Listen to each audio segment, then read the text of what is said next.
Hi, everyone. Judge Andrew Napolitano here for Judging Freedom. Today is Tuesday, March 12th, 2024. Matt Ho joins us now. Matt, always a pleasure. Thank you very much for coming back on with us. I want to start a little bit off the beaten path, if I might. I'm sure you have opinions on this. She's been the beast in the night for those of us who believe in peace and negotiation. But Victoria Nuland is gone from the State Department. Is it your view that she jumped or she was pushed? I'm not sure, Judge. I could see arguments both ways, and I haven't seen anything that leads me to think one or the other.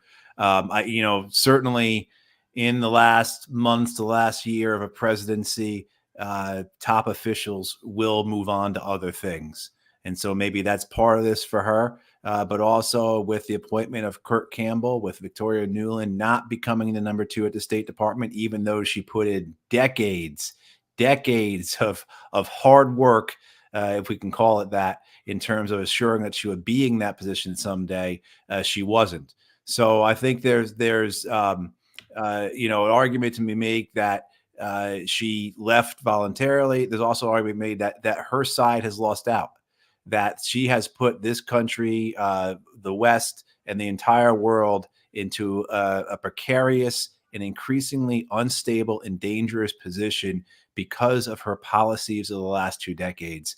I think any objective analysis of what she stood for, what she advocated, and what she put in motion will come to any, again, detached observer as saying, wow, this is not just reckless and dangerous, but has proven incredibly counterproductive. And that, of course, goes back to whether it was her pushing for the Iraq War when she was Dick Cheney's deputy chief of staff, or these last years, particularly these last 10 years or so, since she pushed for and saw put into place a coup, and then a puppet government in Ukraine, and then, of course, 8 years of provocations that led up to Russia's invasion in 2022.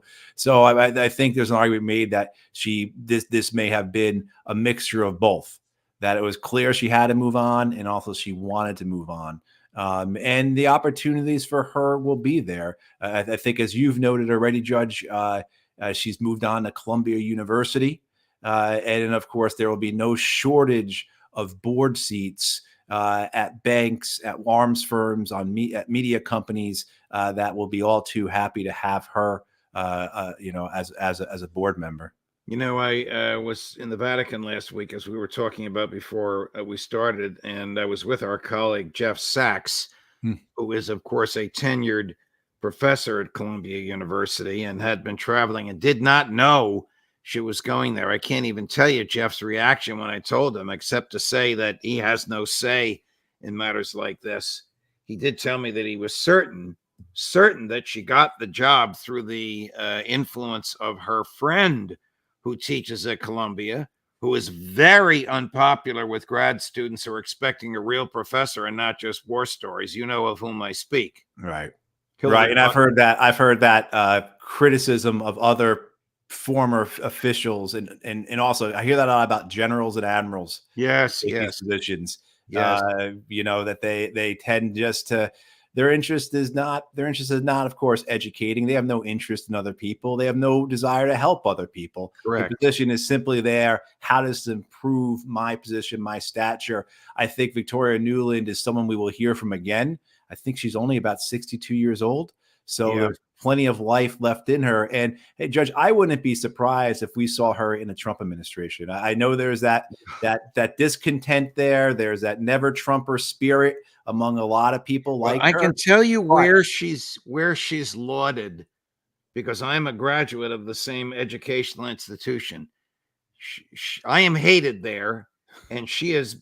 Sam Alito is hated there. She is loved there at Princeton University. I mean, I see her praised in so many emails and Princeton publications all the time. But Mrs. Clinton probably got her a good gig, just like she has. And I think you're right. She'll probably be back. I mean, she's not a Democrat. No, she's not. She started out under Republicans. But let me ask you this, and you can broaden your answer. It doesn't have to pertain just to her, Matt. Do the neocons ever admit they were wrong? No.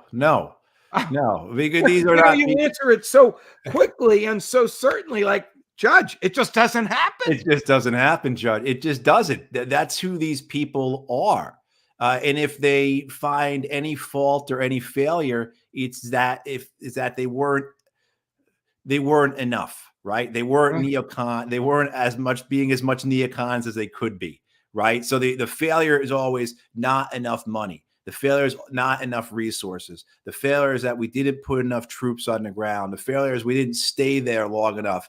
The failure is that we just didn't have the spirit. We were too war weary, and of course, whatever I'm saying can apply to all the wars the United States has participated in, through my adult lifetime. Those are the arguments for the neoconservatives, many of whom who come out of that movement that think that the Vietnam War could have been won if only it had just been done better, or there had been more time allotted, or there was more money. These are people who ascribe to fantasies. They are fantasists. They are fabulous. And many of them are fools. So the idea that somehow they would recognize that they are doing something wrong, or that there is something inherently incorrect in their thesis and in their theories, is just something that they're incapable of. All right, And they are, of course, where they're buoyed by, Judge, why they're able to where their confirmation comes from that they are correct, where they're validated, is because they have the arms industry behind them. They have the military industrial complex behind them.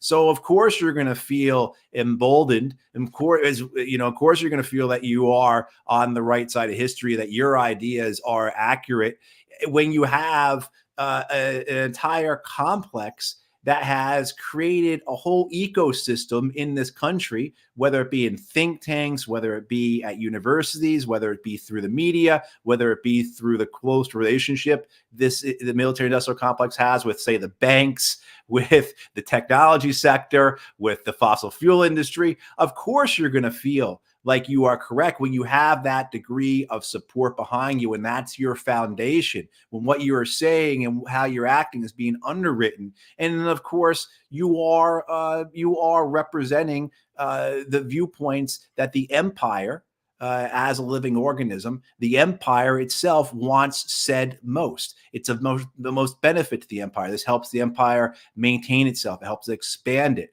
right? So you see all these reasons why they would never admit that they're wrong, and also explains how they become in their positions, because it becomes a self-reinforcing cycle. This is all self-selecting. Victoria Nuland gets to her positions because of who she is and what she believes in. Someone like you or I would never be in those positions, because those positions inherently, in those institutions, inherently exclude people who have the moral or intellectual decency to have honesty about such things. I mean, do they ever jump off a sinking ship? I mean, there is a theory that she recognizes that Ukraine is lost, and maybe she doesn't want to be there on the day we leave Kyiv, or the day like nobody wanted to be there the day we left Kabul. Right. I don't mean physically there. She's not physically there, but you understand what I'm talking about. She doesn't want this on her plate. She doesn't want to have a plate when Zelensky is either killed or flees to Miami or Paris, or wherever he has a home. Right. But I think, Judge, they are very adept. They're very capable at putting the blame on others. So this was never going to be her fault. Again, this was because the American people weren't behind it enough. This is because Ukraine, NATO, and the U.S. were stabbed in the back by Speaker Mike Johnson and the Republicans who are holding up these billions of dollars. I mean, so the idea isn't that this was an unwinnable war to begin with, that this was always going to end in this type of tragedy. The notion that somehow if you build a house of cards, it's not going to collapse, it's lost on these people, because they are so convinced, they're so certain of their own righteousness, that what Victoria Nuland, again, whether she's being pushed out or whether she's leaving voluntarily, she sees this as a result of being stabbed in the back herself. Right. So, she is someone who had on the knight's armor. She was wearing a white hat. And here now she is the one who's become a victim, when all she was trying to do was continue with the arc of justice and righteousness that she believes the United States exudes through its empire, globally. You you have written that if the 61 billion passes, about 40 billion of it stays right here, goes right to the U.S., and 20 billion is in either cash or equipment that's surplus that we have that we can send over there. And you also mentioned Mike Johnson. I'm of the view that the Speaker of the House will cave and will permit a vote on the floor of the House, and the 61 billion will pass. I don't think it's in his constitution to keep his finger in the dike, so to speak. And if you watch him, we'll play a clip for you in a minute. If you watch him at President Biden's State of the Union, when President Biden was talking about we can't leave Ukraine, we can't desert Ukraine, and Vice President Harris stands up and applauds. Mike Johnson's not going to stand up and applaud, but he's going like this. Yeah. He's nodding his head as if there is some agreement. He does it, as we saw, if you didn't know beforehand, as we saw during the State of the Union, the Speaker does not have the best poker face that we've seen sit behind the president before. But let's watch. Here he is saying Ukraine can stop Putin. There are no Americans soldiers at war who are in Ukraine. I'll ask you about this in a minute. Sonia, cut number 5. Ukraine can stop Putin if we stand with Ukraine and provide the weapons that needs to defend itself. That is all. That is all Ukraine is asking. They're not asking for American soldiers. In fact, there are no American soldiers at war in Ukraine, and I'm determined to keep it that way.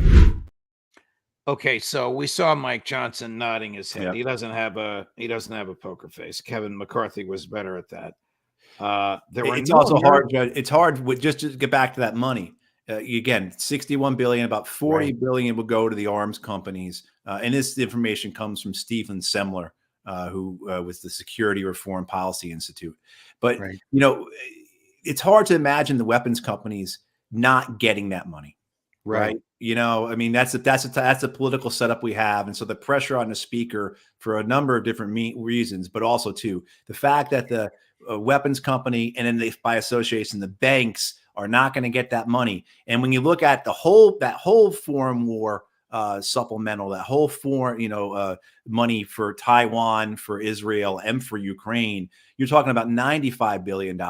So that total that would actually go to the American weapons companies plus the banks as well, you're talking about $60 billion actually. So it's hard to see how the American military industrial complex is not going to get that money with everything we know about how it's operated since World War II. Mike, you have written about this better than anybody and know far more about it than I do.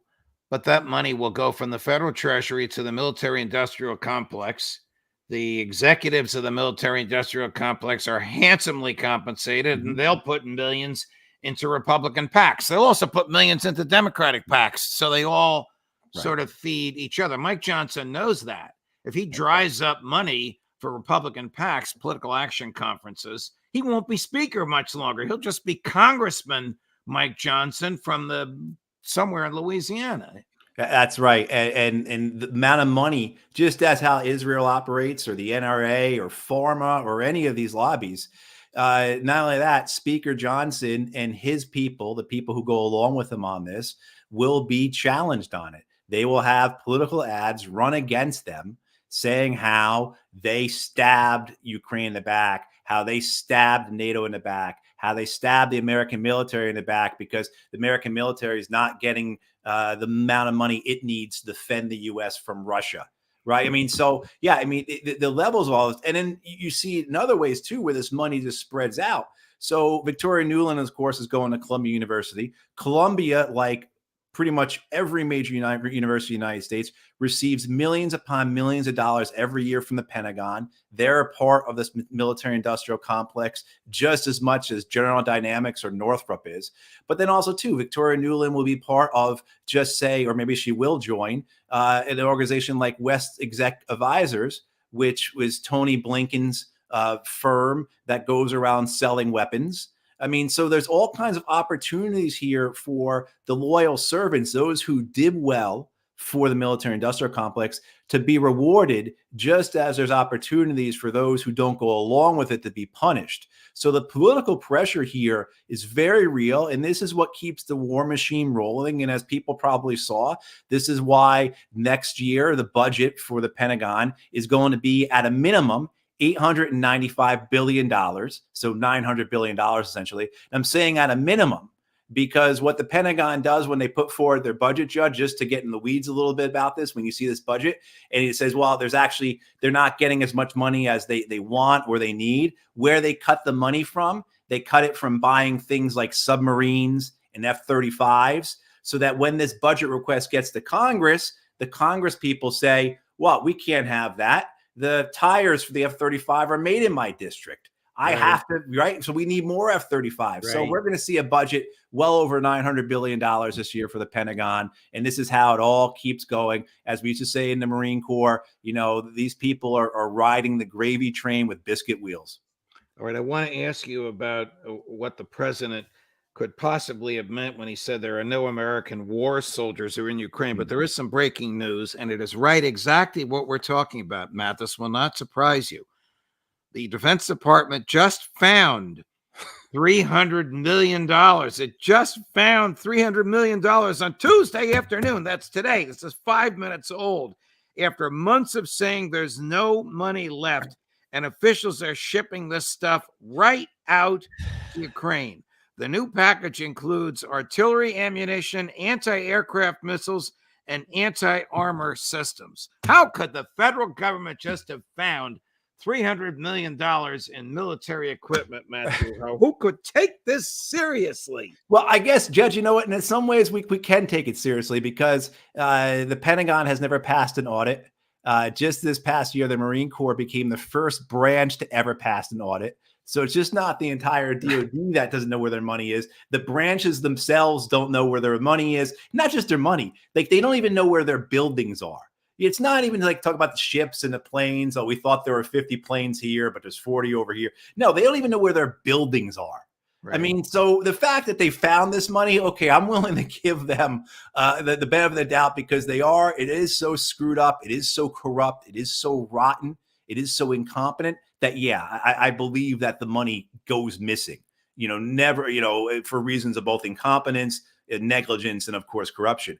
But the timing, of course, Judge, the timing is just impeccable. It's perfect. And yeah, I mean, the idea that we're supposed to just take this and understand it as just a simple, honest mistake. The whole, this is the ghastliness of it. This is the horror of it, because that $300 million that was just found, that's going to prolong a war that is unwinnable, that is seeing entire, just the suffering, the destruction, the horror of it. So you look at this and you say, my God, the ghastliness of it all. And where is this going towards? What is this propelling us towards? It's propelling us to, a less certain, more unstable, very risky future, where the dangers of escalation, of course, are something we talk about quite a bit, because the dangers of escalation are very severe and very real. Sonia, play cut number 5 again. And Matt, I want you to listen to carefully what the president says at the end about soldiers of war. And then I'm going to ask you what that is. Ukraine can stop Putin if we stand with Ukraine and provide the weapons that needs to defend itself. That is all Ukraine is asking. They're not asking for American soldiers. In fact, there are no American soldiers at war in Ukraine, and I'm determined to keep it that way. What is he talking about when he says soldiers of war? Are there soldiers there out of uniform, not subject to a chain of command, but they're on duty soldiers of the Marine Corps or the United States Army on the ground? Yes, there are. We know this from the Discord leaks last year. We know this because the Polish foreign minister, Sikorsky, just said this just yesterday, that there are NATO troops in the U.S. And so, I mean, there's various types of armed forces that are there, of people participating in the war on behalf of Ukraine from the U.S., from the U.K., from Europe, and some of them are special operations and CIA, so they don't count. They're not acknowledged. They are clandestine in a sense that they're never to be acknowledged, never to be known about. And some of them, I believe, are actually quite close to the fighting. I don't think they're pulling triggers, but they're certainly involved in directing Ukrainian operations. Then there's a contingent of NATO troops, including Americans, that are undoubtedly there, who are there to advise, who are there to coordinate logistics, who are there to do training. And then the big thing, though, in addition, you have the contractors, mercenaries, vendors, whatever you want to call them. That's the biggest component here. That's the one that's least talked about. The United States and NATO provided many different types of weapon systems to Ukraine that Ukraine cannot operate without the assistance of these contractors. The contractors are needed to maintain the systems. They're needed to help operate the systems. They're needed to train the Ukrainians how to operate and maintain the systems. So there's a very large contingent of Western forces, NATO troops, U.S. troops, contractors, special operations, and intelligence service folks who are there, who are enabling the Ukrainian army to fight in a way that if they weren't there, it would cause a severe. The Ukrainians would be even further on their back foot than they are now. And this is the method. This is the way of American warfare. There were 7,000 American soldiers, troops killed in the Iraq and Afghan wars. What most people don't realize is that there are 8,000 contractors killed in those wars. Right. And those contractors were all men and women, many of them Americans, who were killed doing jobs in those wars that in any previous American war, they would have been wearing an American military uniform. So this is one of the ways that both in our direct wars and in our proxy wars, the United States hides not just the cost of the war, but also the overall size of it, its commitment, how much it's contributing to.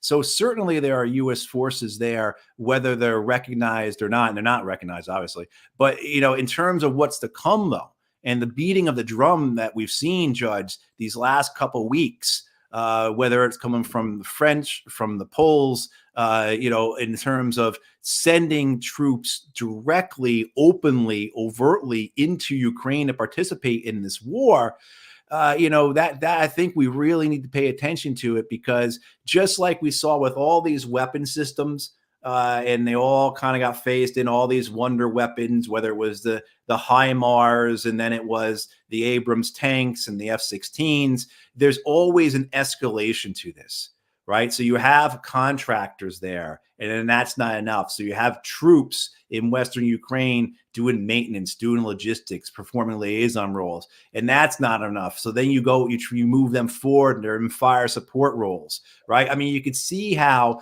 this grows, how this the phrase from the U.S. military is mission creep. How just day by day it expands because of the inertia of what you're involved with here. And I think it's a good time to remind everyone who thinks that they are somehow going to make war their agent. History usually shows that war makes those types of people its agent.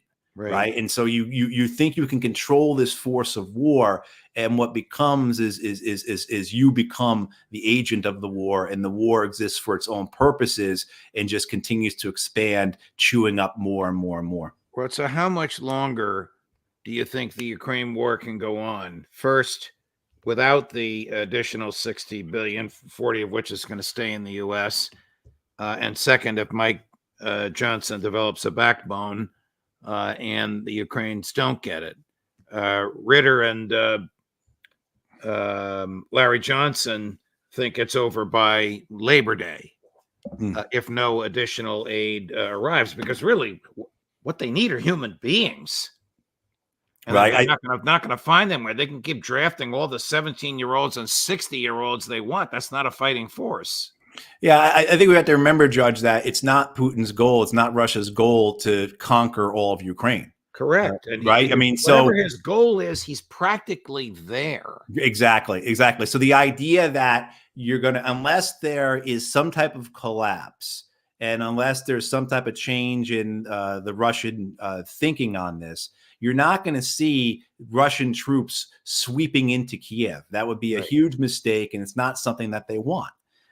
So I think that if the money doesn't show up, though, what you have, because so much of this money is not just purposed for providing ammunition, for providing weapon systems, right, for supporting the actual battles, the war effort. So much of the money is also purposed for keeping the government afloat, keeping the economy from collapsing, right? So the United States and Europe, along with other nations like Japan, are the ones that are keeping this balloon inflated. And so if this $60 billion does not show up, what you have, and it's not even a sense, Judge, of that the money doesn't arrive and the bank accounts eventually go dry and they're unable to pay their bills and that precipitates the collapse. It's just, even if this bill is not passed, if this money is not put forward by the Congress, there's a very real chance that you could have a panic in Ukraine, right? Just like a bank run, right? Where you have this panic where this house of cards is starting to collapse. And it's such a corrupt system. This also is another aspect of the American way of warfare, right? Create these house of cards in the most corrupt places we can find, like Afghanistan or Iraq. You know, I mean, so in Ukraine, which is the most corrupt nation in Europe. So if you have basically a system that's a patronage network, a corrupt pyramid, if the money starts coming in from the top, well, the money does not continue to go, trickle down below. People start to panic. And then you start seeing things like people like, say, Zelensky going to his condo in Miami. Right. I mean, so you have, the danger is this panic. And so you could have potentially this type of thing happen sooner than Labor Day. I also think, though, I mean, my opinion is that if nothing changes, if they get their money, which I think they will for the reasons we explained earlier, that year from now, you and I are going to be having this same conversation, right? Because I think the war is at a point where, again, the Russians don't want to advance much further. They don't have the desire to conquer Ukraine in a World War II style manner. You're right, where you've completely subjugated a country, completely defeated it, taken over all its territory, raised your flag over its capital. That's not what their intent is. Right. So I think that this time next year, if the Ukrainians get their money, we will be in more or less the same position. Now, of course, there's things that could intercede on that. The Ukrainians could continue to make these incredibly stupid strategic decisions, whether it's things, like defending Bakhmut like they did last year, whether it's launching the counteroffensive like they did last year, whether it's like, as we discussed like a week or two ago, Judge, not building the necessary defensive lines, not having the fortifications that any competent military. So Ukraine continues to do those types of operational, strategic, be negligent in the manner they have been. That's one thing. Another thing could be the U.S. presidential election, and if in whether or not a Trump presidency would see an end to this thing. I don't know. I mean, I'm really agnostic on that. But I think, Judge, all that said, if they don't get the money, they're in very, very dangerous places. And it's not anything. This is what's so terrible about it all. This is not anything that we can cheer on. Because if they don't get the money, they collapse. And that collapse then means a lot more refugees coming out of Ukraine. Ukraine truly is a failed and broken state. And then you have also the dangers of, okay, now does Poland and Romania push into Ukraine? I mean, so the idea of the Ukraine government collapsing is a nightmare as much as any other aspect of this war is a nightmare. And this is what people like Victoria Nuland, Tony Blinken, Joe Biden have put us in. These are the options that they've given the world, basically. Matt Ho, thank you very much. A great analysis, my dear friend. We'll keep monitoring this. But what is most precious to me in the past 30 minutes is the look on your face when I announced that the Defense Department found $300 million. Whoop! And the equipment is already on its way. It's you can't make this stuff up. Only in America. Yeah, Thank you, Matt. yeah. We'll chat with you next week. All the best. All right, thanks, George. Of course. Coming up at 3:00 Eastern today, Karen Kwiatkowski on some thoughts on American involvement in genocide. Judge Napolitano for Judging Freedom.